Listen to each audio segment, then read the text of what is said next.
పర్యావరణ హిత బొగ్గు ఇంధనం తయారీలో భాగంగా కేంద్రం బొగ్గు గనుల శాఖ హైదరాబాద్ ఐఐటితో కీలక ఒప్పందాన్ని కుదుర్చుకుంది. ఇందుకు గాను ప్రారంభ గ్రాంట్గా కోల్ ఇండియా లిమిటెడ్ 98 కోట్ల రూపాయలని సమకూర్చనుంది. ఈ నిధులతో బొగ్గు ఇంధన రంగంలో పరిశోధనలకు సెంటర్ ఆఫ్ ఎక్సలెన్స్ ఏర్పాటు చేయనున్నారు. కేంద్ర బొగ్గు గనుల శాఖ మంత్రి కిషన్ రెడ్డి సమక్షంలో హైదరాబాద్లో ఐఐటి అధికారులు, బొగ్గు గనుల శాఖ అధికారులు ఒప్పందంపై సంతకాలు చేశారు. ఈ సందర్భంగా కిషన్ రెడ్డి మాట్లాడుతూ, దేశీయంగా ఉత్పత్తి అయ్యే బొగ్గు సహా ఇతర ఖనిజాల నుంచి వచ్చే కాలుష్యాన్ని తగ్గించేందుకు ముందడుగు వేశామని అన్నారు. బొగ్గు గనుల నుంచి వెలువడే ఉద్గారాలను తగ్గించి పర్యావరణ హితంగా గనులు ఉంచేందుకు క్లీన్స్ పేరిట చేపట్టే సెంటర్ ఆఫ్ ఎక్సలెన్స్ పరిశోధనలు తోడ్పడతాయని చెప్పారు. ప్రపంచంలోనే బొగ్గు నిక్షేపాల్లో భారత్ 5వ స్థానంలో, వాడకంలో 2వ స్థానంలో ఉందన్నారు.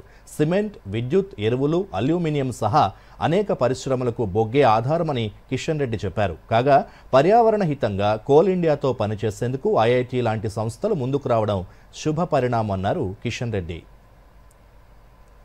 రానున్న రోజుల్లో ఇంకా అనేక రకాల సంస్కరణలు తీసుకురావాలి, న్యూ టెక్నాలజీ ఇంట్రడ్యూస్ చేయాలి, కార్బన్ తగ్గించాలనేటువంటి దృక్పథంతో ఈరోజు మా యొక్క కోల్ ఇండస్ట్రీకి సంబంధించినటువంటి central mine planning and design institute, CMPDA అంటాం, central mine planning design institute limited ద్వారా రీసెర్చ్ అండ్ డెవలప్మెంట్ యాక్టివిటీ పెంచాలని నిర్ణయం తీసుకున్నాం. దానికోసము national centre for coal and energy research ఒక జాతీయ స్థాయిలో ఒక R&D ఏర్పాటు చేసుకున్నాం. ఈ R&D ద్వారా దేశంలో ఉన్నటువంటి డిఫరెంట్ ఐఐటీలతో కలిసి పనిచేయాలని నిర్ణయం కూడా తీసుకున్నాం.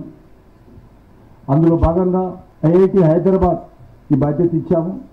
Clean coal energy and net zero పేరుతో సెంటర్ ఆఫ్ ఎక్సలెన్సీ వాళ్ళు స్థాపించి క్లీన్ కోల్ టెక్నాలజీస్, కోల్ యూసేజ్లో ఏ రకంగా డెవలప్మెంట్ చేయొచ్చు, అందులో భాగంగానే ఇప్పుడు ఒక MOU coal India and IIT